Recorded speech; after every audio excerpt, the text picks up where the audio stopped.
Boundary হাঁকানোতে পটু হয়ে উঠছেন বাংলাদেশের খেলোয়াড়রা। এবারের দ্বাদশ বাংলাদেশ প্রিমিয়ার লিগে সেই ধারাই অব্যাহত রেখেছেন তানজিদ হাসান তামিম, পারভেজ হোসেন ইমনরা। এই দুইজনের ঝুলিতেই আছে সমান ১৯টি করে ছক্কা, এমনকি তাদের ৪ হাঁকানোর সংখ্যাও সমান। চলুন দেখে নেওয়া যাক এবারের বিপিএলে সর্বোচ্চ বাউন্ডারি হাঁকিয়েছেন কারা। David Malan, Rangpur Riders. Rangpur রাইডার্সের জার্সিতে এবারের মরশুমটা ডেভিড মালানের খুব ভালো কেটেছে তা বলার উপায় নেই, তবে বাউন্ডারি হাঁকানোতে তিনি পিছিয়ে অবশ্য নেই।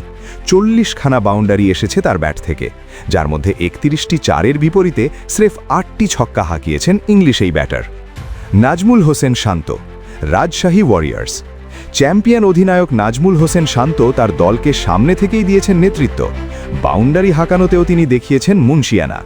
রাজশাহী ওয়ারিয়ার্সের জার্সিকে মোট ৪৭টি বাউন্ডারি আদায় করেছেন বাঁহাতি এই ব্যাটার। ৩৩টি ৪ ও ১৪টি ছক্কায় মাতিয়ে রেখেছিলেন তিনি গোটা আসর। তাওহিদ হৃদয়, রংপুর রাইডার্স। ছক্কা হাঁকানোতে একটু পিছিয়ে ছিলেন তাওহিদ হৃদয়, তবে মোট বাউন্ডারিতে তিনি রয়েছেন যৌথভাবে শীর্ষে।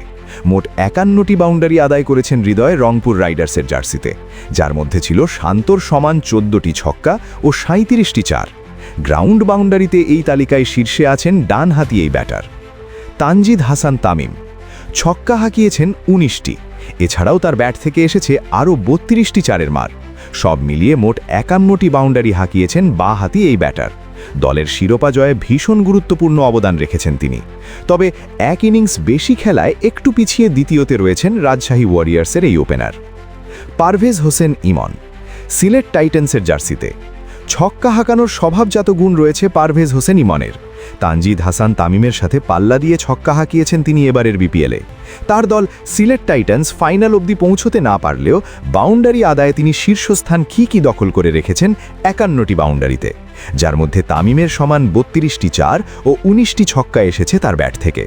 তামিমের তুলনায় এক ম্যাচ কম খেলায় তিনি আছেন সবার ওপরে।